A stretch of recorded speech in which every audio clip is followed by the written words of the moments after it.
goes through the regular process, and in order to look for things then, you'll expect to get a minimum of $200 just for the research fee, basically.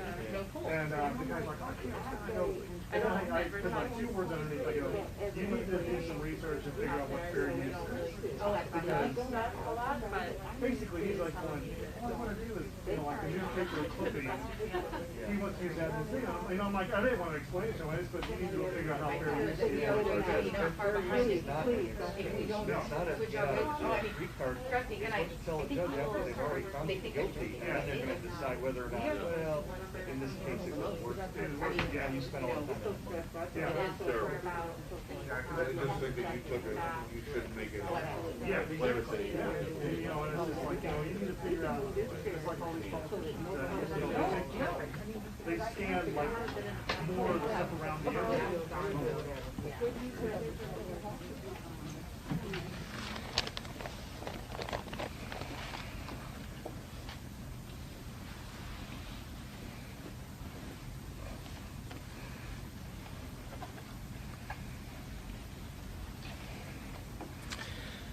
Well, good afternoon, everyone.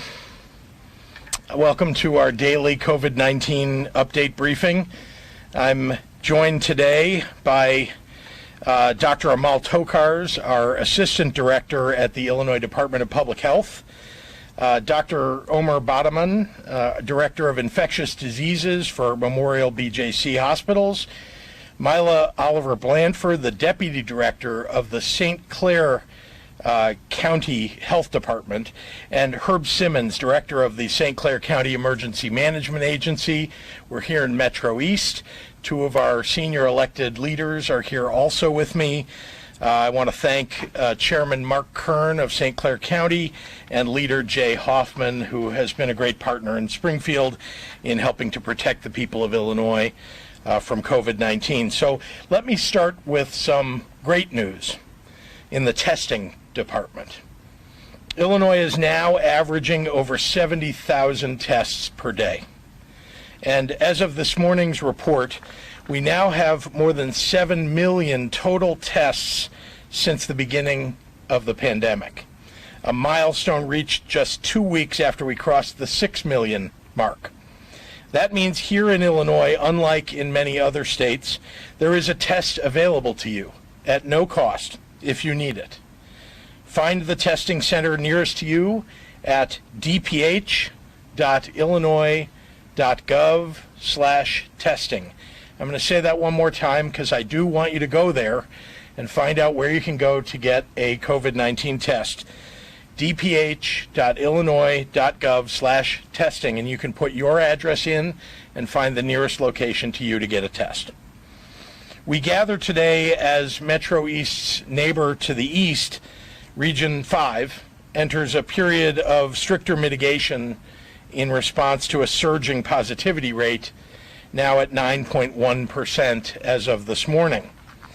This comes as Region 5 saw a sustained rise in COVID-related hospitalizations for nearly 2 weeks. These mitigations are not fun for anyone, but they're meant to protect people, support our healthcare workers, and save lives. Just like stoplights and seatbelts make our roads safer for everyone, or banning smoking from airplanes and restaurants when science demonstrated the harms of secondhand smoke. So many times throughout our lives we are met with challenges, and from seatbelts to signage, we find ways to manage and to overcome them. This pandemic is the greatest challenge that many of us have experienced in our lifetimes. And when it comes to managing this pandemic, these mitigations are our best tools to find our way through to the other side.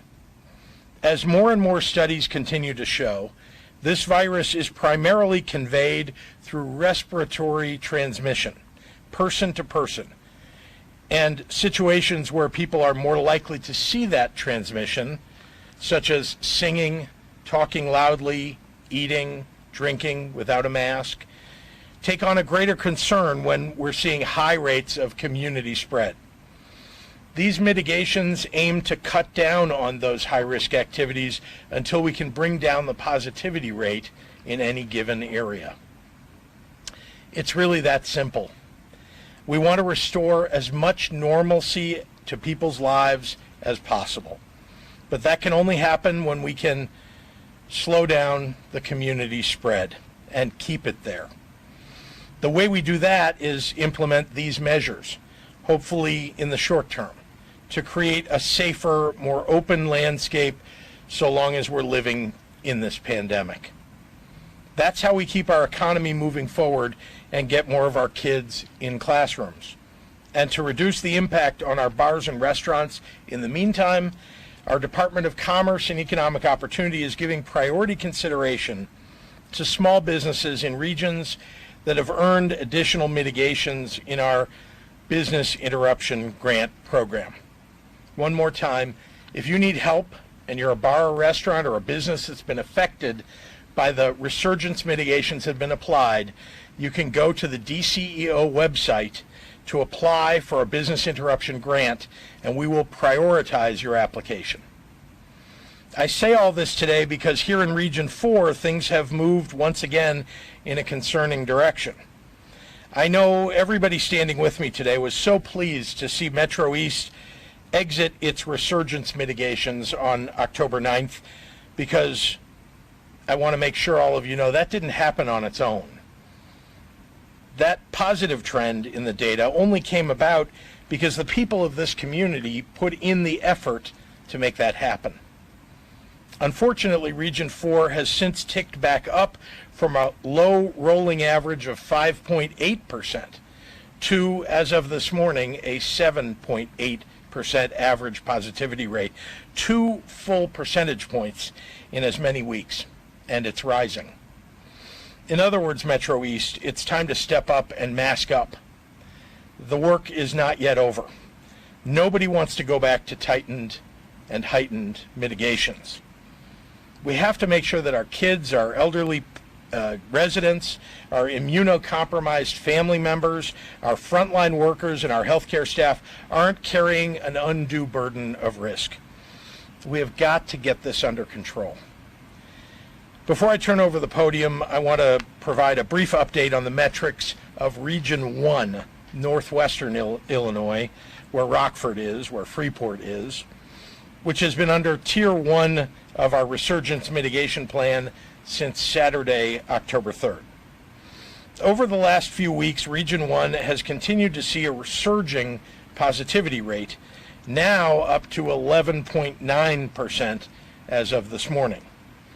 We've said all along that if things don't turn around in a region after 2 weeks of resurgence mitigations, we may need to add more stringent measures to help usher in the progress that we need to see to get things more open again eventually.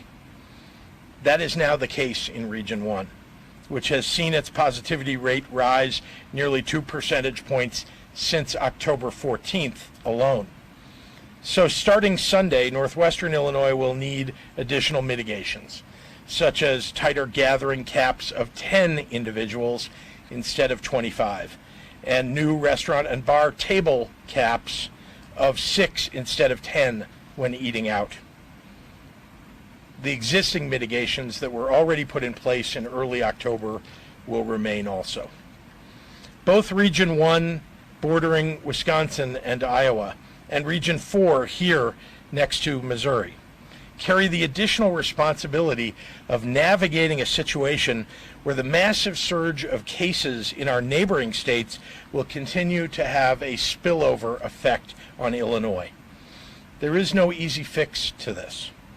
So as colder weather comes upon us and brings flu season along with it, it's imperative that we take extra caution and extra care. Because at the end of the day, this is bigger than you. This is about all of us and the communities that we call home. Wear your mask, watch your distance, wash your hands, and get your flu shot. We have to take care of each other. And with that, I'll turn it over to Dr. Amal Tokars, again, the Assistant Director of the Department of Public Health. Doctor?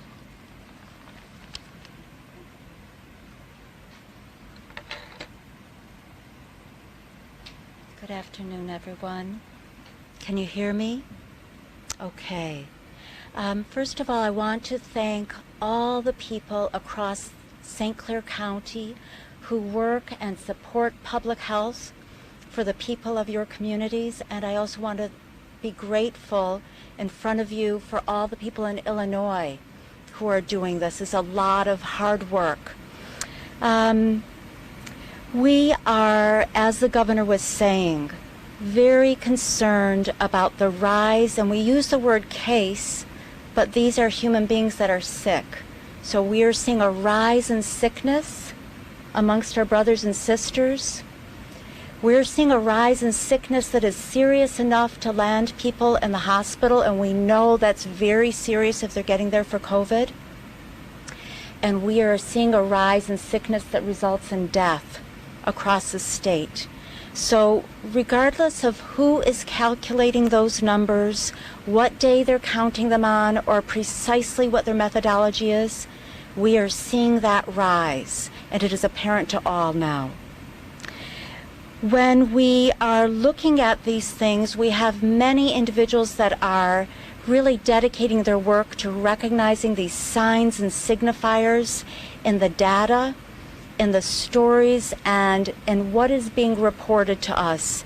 And we're using this to help you and to help us make good decisions about what we do in our daily lives. Right now, some of the most important things that we can do, as the governor has stated, press conference after press conference, and I want to say it again, is really this masking and the social distancing, and of course the hand washing. Even for the flu, we know that this is going to help us very much as well.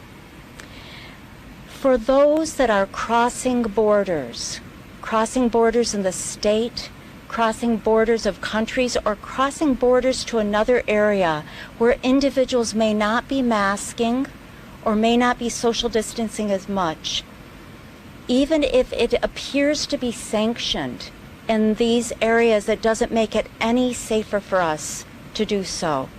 The virus has no knowledge of what people's perspective is. It just needs one more host and one more host and one more host. Do not be generous with this virus. Today we are reporting 4,942 new cases of COVID-19 cases in Illinois, for a total of 360,159 confirmed cases. Since yesterday, we have lost an additional 44 lives, for a total of 9,387 lost lives. 2,463 people in Illinois were reported to be in the hospital overnight due to COVID-19, and of these, 525 patients were in ICU, and 212 patients were on ventilators. In the last 24 hours, almost 81,000 lab tests were reported, for a total of more than 7 million tests. We encourage people to get tested, and anyone can be tested with or without symptoms now at the state community-based testing site at the Jackie Joyner Cursus Center right here in East St. Louis.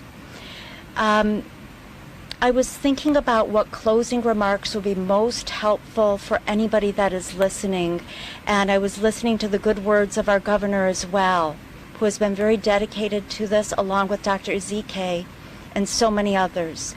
So what I want to say to you, and is something that I know that all of you notice. There are many places that we go where many good things are happening. We see people with their masks on, we see people keeping their distance, and we see people being very, very careful. But there are other places, if all of us think about the last 30 days of our life that we have been to, where that seems to disintegrate a bit. It seems to fall apart. Even for some of the same people that are practicing it, they will find themselves in spaces where they are beckoned into it not needing to be necessary. And these are often some of the places that we gather. It is really important that when you enjoy one another's company, that you do it very, very safely and you practice these things. And even small groups, we know, can transmit COVID if they are from unrelated households and the masking, the social distancing are not taking place. If you look on the travel map on our website right now, and I just made sure I looked right before I came in here, there are approximately 30 states that are hot spots right now, and almost 40 nations that are hot spots. And if you look on that map, you will see these states are contiguous, meaning next to each other. So this choreography of every step that we have in our day, from where we go in the morning to entering our home at night, and all the places we go, somewhere people are looking and somewhere people are not paying attention as much, we need to pay attention for ourselves. It is not only about protecting ourselves and our family, but so many people that we don't know, we connect ourselves to in a negative way if we don't do these things, and we have the opportunity to help so many people that we don't know, and paying it forward by doing these things all the time in the very best way that we can. So thank you so much. Next, that's right. Next, we'll call up to the podium Dr. Baderman. Doctor.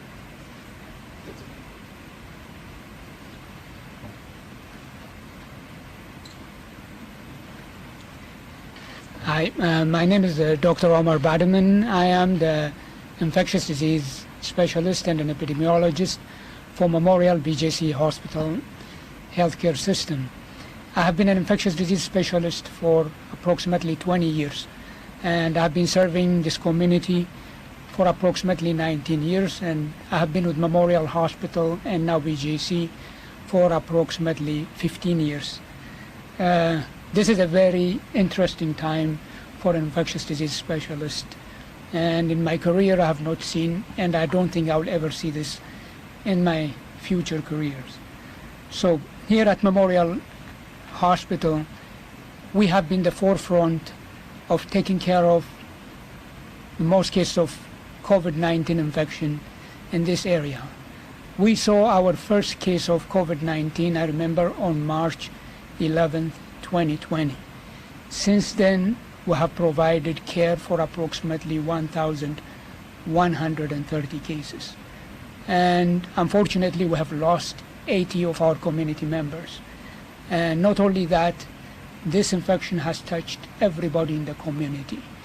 The Memorial family really mourns the loss of one of our great colleagues, Dr. Edward Rose, who served this community for approximately 35 years as a rheumatologist. When I first moved here, he was the one who showed me the ropes around here. And he's greatly going to be missed. So this pandemic has affected and touched everybody else's life, not just in St. Clair County, but all over the country. And it's not over. We have more fighting to do out there. We, the healthcare providers in this area, especially Memorial Hospital BJC Group, are committed, whatever comes, to serve the community and get us through this pandemic. But saying that, the healthcare providers in the hospitals can provide the care we need, but the community has to pitch in. This is a fight that has to be fought by everybody. It's not the healthcare providers. If the patients end up in our hospital, we have already lost half the fight. So the next step is to prevent this pandemic from spreading. And I won't be too long, but there's 4 things I really want to emphasize on. The most important thing is masking. There is no argument about whether masks work or not. Not anymore. Masks work, they protect you who's wearing it, and they protect others. Wear it. Wear it as much as you can. If you are out there shopping, at work, picking up your kids from school, wear it as much as you can. I have been wearing this mask since March. And it's gotten to the point where I wear it so much I forget it's there anymore. Occasionally I make a mistake and I spill on myself coffee while I'm trying to drink. But it's important so the community can help decrease the spread of this virus and get our numbers down by masking. And if we mask and we decrease the transmission of the virus, then we can safely do what we need to do to open up our community. Number 2, keeping your hand clean. I carry a hand sanitizer everywhere. I clean my hands regularly.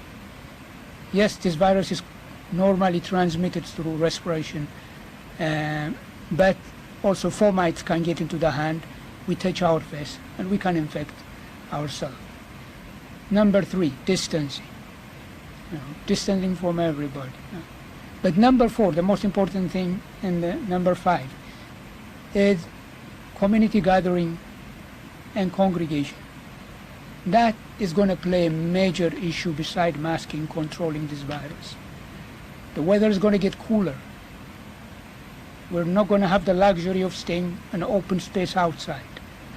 So the longer and the closer we congregate, the higher rate of transmission, even while you're wearing a mask. So congregation and decreasing the number of congregation. Holidays are coming up, Thanksgiving, Christmas, and this is the time where families gather together. I think this year we should do it a little different. Now cut the number of people, the number of people that are in your family, rather than congregating in big numbers. That's absolutely important. Number 5 is influenza. We already are in a pandemic, and we don't need a twindemic. We don't need influenza breaking out there. I know I pushed influenza vaccine on my patient for 20 years, and sometimes patients will tell me, no, I don't believe in it and I don't want it. I'm young, I'm healthy. But this year it's very important because the healthcare system is taxed to the maximum. We have bed shortages. We need those beds for other problems. So really, if we have influenza coming in with COVID-19, with the colder weather, the healthcare system is going to be overwhelmed. So I really want everybody to roll up their arm and get that influenza vaccine, even if you don't believe in it this time. So the 2 important things, masking, the vaccination, and preventing big congregations. Thank you.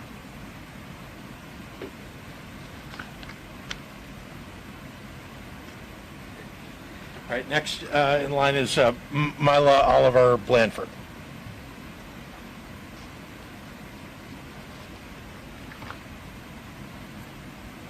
Good afternoon. I'm Mila Blanford, the Deputy Director for St. Clair County Health Department. On behalf of our Executive Director, Barb Holt, who could not be here today, I would like to, on behalf of our staff, County Board Chairman Mark Kern, Jay Hoffman, I would like to thank Governor Pritzker as well as Dr. Tokar and Dr. Baderman for being here today. St. Clair County, not like unlike other counties in our region, continue to see an increase in COVID disease in our community. Today, our Region 4 positivity rate is at 7.8%, and the county rate is at 7.9 on a daily rate. 2 weeks ago, our regional positivity rate was at 6.1%, and the St. Clair County daily rate was at 3.9. Our region just recently had mitigations listed. We do not need to see a resurgence of mitigations.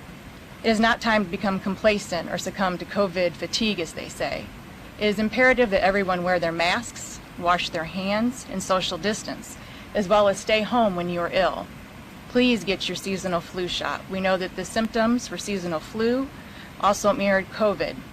We also know that in the colder winter months, people tend to move indoors with holiday celebrations and family gatherings, and we see an increased incidence in respiratory illness during those times. We need to take protective measures to protect our community residents. Testing is an essential component of fighting the spread of COVID. Widespread testing identifies not only symptomatic individuals who are positive, but asymptomatic individuals who are positive who may be unknowingly spreading disease. Testing compared with paired with contact tracing is the only effective method in reducing disease transmission in the community. The Health Department has partnered with IDPH and Southern Illinois Healthcare Foundation to bring community-based testing sites. They rotate throughout the county to give all county residents access. Today they're at the Belclair Fairgrounds from 8 to 4. This weekend IDPH will be at Belleville West High School from 8 to 4 on Saturday and Sunday. In addition, JJK Center is open Monday through Sunday from 8 to 4 o'clock. In addition, in our county, we have Southern Illinois Healthcare Foundation that has a static testing site on West Main. We have Walgreens, MedExpress, CVS, and others that offer testing. And you can look at the St. Clair County Health Department website, as well as our Facebook page for additional details on locations, dates, and times. I would also encourage you to look at the St. Clair County EMA Facebook page. We have a daily briefing at 3:30 every day where our new statistics are presented to the county. It kind of presents a pulse of what is going on with regard to COVID in our community. And again, I encourage all of you to watch that. As I alluded to, contact tracing is another tool that we have in our tool belt in order to reduce the disease transmission throughout our community. When the health department receives a case, they assign it to a contact tracer, okay, a positive case.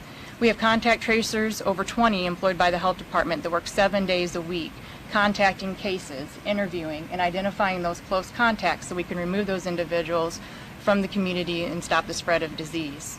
If you do receive a call from one of our contact tracers, please be cooperative, please provide information. Having correct information is the only way that we will have effective contact tracing and reduce disease transmission. In addition, this contact tracer will stay with the case and those contacts that are identified throughout their 10-day or 14-day period of isolation and or quarantine. They're there as a resource. And this is a HIPAA-protected process, so names between cases and contacts are never shared. All of these resources have been provided by funding through the Illinois Department of Public Health. Okay. With that, I'd like to turn it back over to Governor Pritzker for closing comments.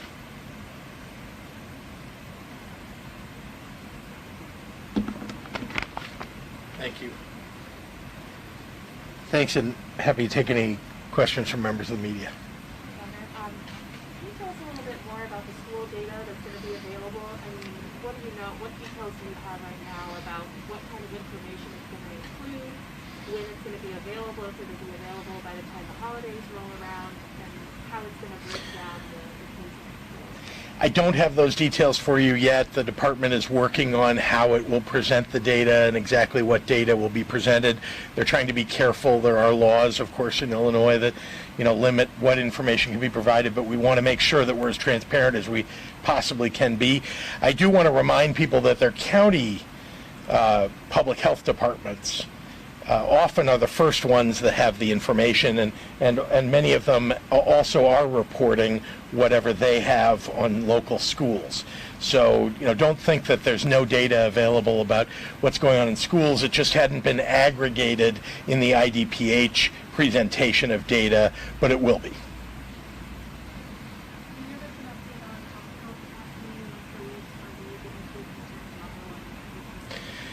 If you don't mind, I'd like to turn it over to Mila. Do you want to talk about hospital capacity in the Metro East area was the question you have?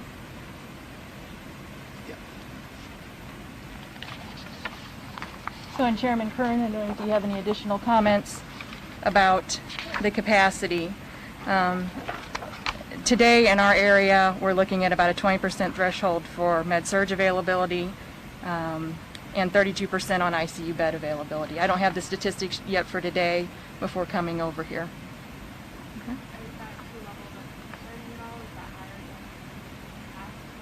It is slowly increasing,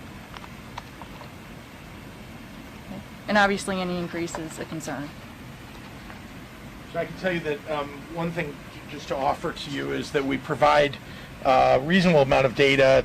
It's about 2 to 3 days, lag time for each region of the state. And so you could look up, for example, the whole Metro East region, and you can see on there what the percentage of med-surg beds that are available and the percentage of ICUs that are filled. And obviously we watch very closely. We have a kind of a red alert that comes online when you hit essentially 20% vacancy or less. And so we watch very carefully to make sure that regions aren't hitting that, and if they are, then there are things that we can do. We don't want to get to a point where we're reducing elective surgeries. Some elective surgeries are not as elective as you might think, and delays in those we don't want to cause. But that is kind of the fail-safe thing that we could do if beds start to fill up in any particular region and we need more bed space. We're obviously less than 2 weeks from the additional restrictions being lifted and indoor dining is allowed, and that was a huge relief in the Metro East. But if we're, like you said, we're picking back up and businesses are really worried about being shut down again, and we already saw a fair amount of businesses not complying with your additional restrictions. I mean, what can they expect as far as will there be a tougher crackdown if they're not complying with the rules this time around? And also, how are they expected to deal with this seesaw of restrictions going back and forth? Yeah, so let me be clear that we're not there yet. I know the question was about whether Region 4, where I'm standing right now, Metro East, which was in mitigations and is now out of those resurgence mitigations, whether, will people follow the mitigations if we go back into a resurgence mitigations? I think that's fundamentally your question. And what would we do to enforce it is the other part of this. So there are several things that I want to point out, which is we don't want any of this, we don't want any region to fall into resurgence mitigations. We're trying to keep you out of it. Well, that's one of the reasons I'm standing here. I want people to wear their masks. I want people to follow the mitigation rules that are in existence and not wait until we have to put resurgence mitigations in place. And so I'm pleading with everybody to please follow these. They work. Wear a mask. Wear a mask. Keep social distance. I mean, you keep hearing us say it. I'll try to do it in interpretive dance for you sometime if that will help. But the truth is that it really does work. And you all have done it here. I mean, and you can do it again. People kind of relax when they think, well, maybe things are better, the virus is going away. The virus hasn't gone away.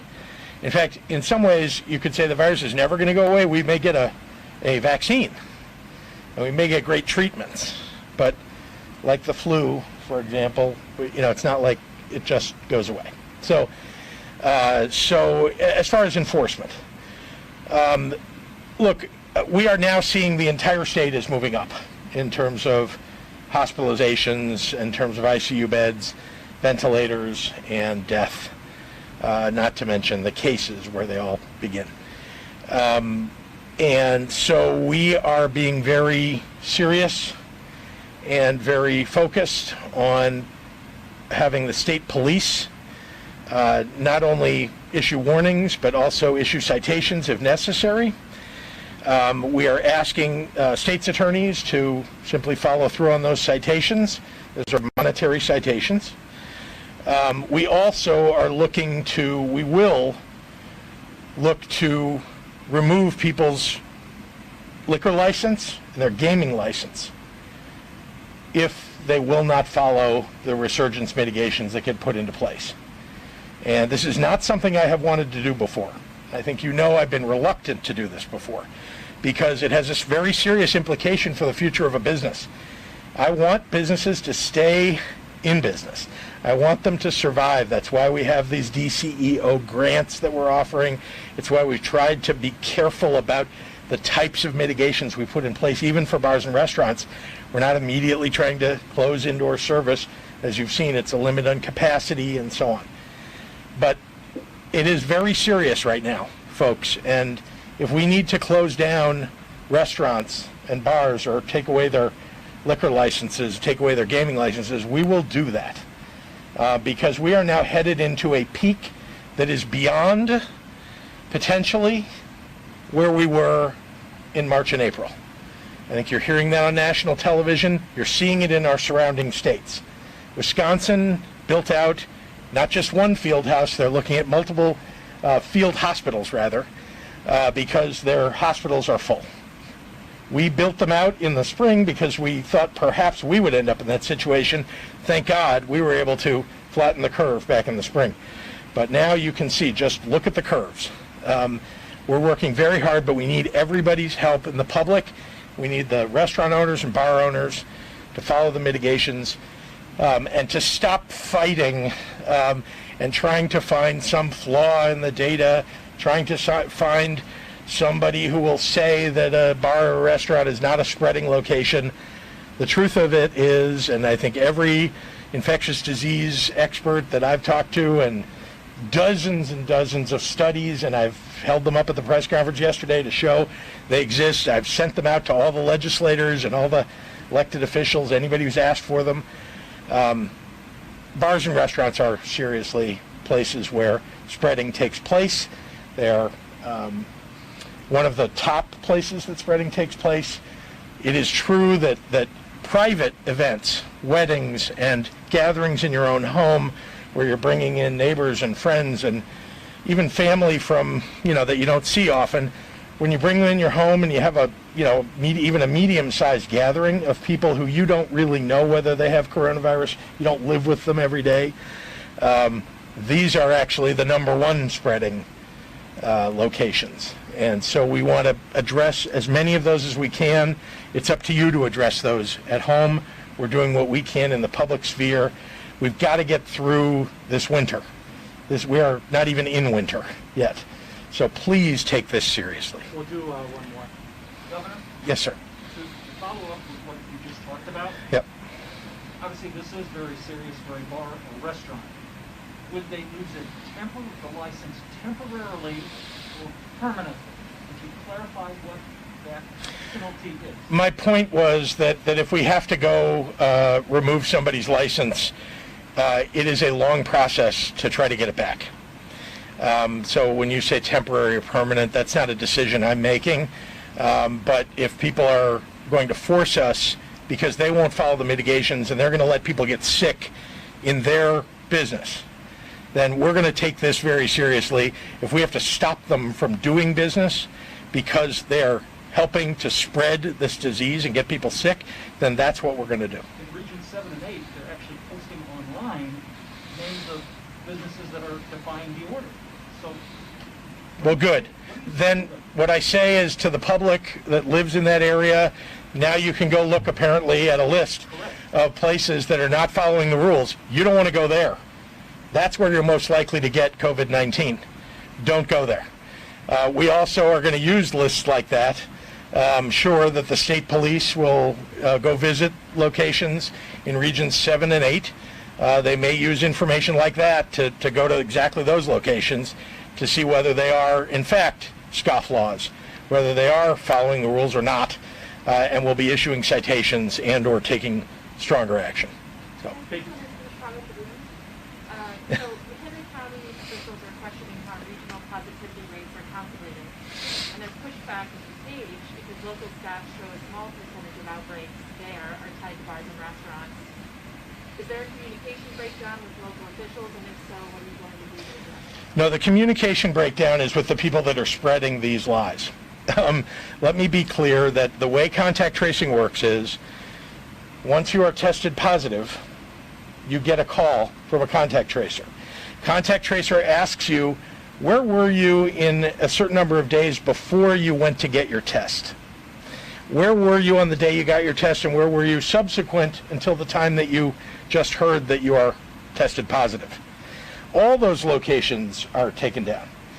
Among the top locations identified by people who are contact trace are bars and restaurants. And I think if you just think of your own life and places that you go during the course of 5 or 7 days, one of them is likely to be a bar or restaurant, for many people anyway. And so what we see is that that is a place that people go. That doesn't mean, but that was the location of an outbreak. That means that you were at that location, and those are locations where people are not wearing their mask, and they're drinking or eating and sitting together and with other people inside for perhaps an hour or 2 hours. And if you're drinking, sometimes losing your inhibitions in the process and maybe not putting your mask on when you really should be. And so that's just one of the many reasons why bars and restaurants are spreading locations. But don't believe me, I'm not a doctor. You should seriously look at all of the studies that we've put forward. You can Google them if you'd like, but we've provided them to the public. We've provided them, happy to provide them to any of the reporters. In fact, I think we've sent them out to virtually everybody. I hope that you'll at least refer to them in your articles. But it's very important for people to recognize that in any given county, what they're reporting about locations that people have been in the last 7 days or what have you is not necessarily, what they're reporting is not necessarily where people have been in the last 7 days, but rather where the outbreaks have taken place. And you can only identify an outbreak in a particular location if you know that multiple people in that particular restaurant, for example, or bar, ended up getting COVID-19 and reporting that that was a bar or restaurant that they went into. Many people may have gone to that bar or restaurant with COVID-19 or gotten it at the COVID-19 at that location and gone to other places, including their work. And other people at work may have gotten, and that will be the outbreak location, where it's being spread in a single location identifiable by a number of people as that specific location. So I think before I close on that, because I really think this is an important question, people don't seem to understand this and they want to take one, minor bit of data and try to blow it out like it's proof of, bars and restaurants are not spreading locations. So I would like to ask the Assistant Director of IDPH to come up and at least expound on what I've said. So just a little bit about contact tracing. The primary purpose of contact tracing is for disease containment, and as Mila was saying, on this reduction of spread and transmission, that's really what we want. There is a secondary piece of contact tracing that is very important, and it is the surveillance piece, where we can see some correlations, sometimes some very rich correlations. It should not be mistaken for causality, but these are very important correlations, and they are different from the outbreak reporting that we also see, but they're important things to look at. But you will not see everything that you want to know in that data. We have to really expound on what's in the literature, what we know we need to do, and the literature is really very, very much in agreement about social distancing and masking. In fact, the more recent literature really talks about the importance of that being done simultaneously for sufficient safety. And of course, that's around people that we don't think are sick. So we look at the literature, we look at outbreak reporting, we look at contact tracing, but if we knew where every single outbreak was, we would not have a pandemic. So these are very good questions, but I just want to explain a little bit more about the role of contact tracing, and that it doesn't tell us everything, but it tells us some very important things. Thank you. Thank you, everyone. Thank you.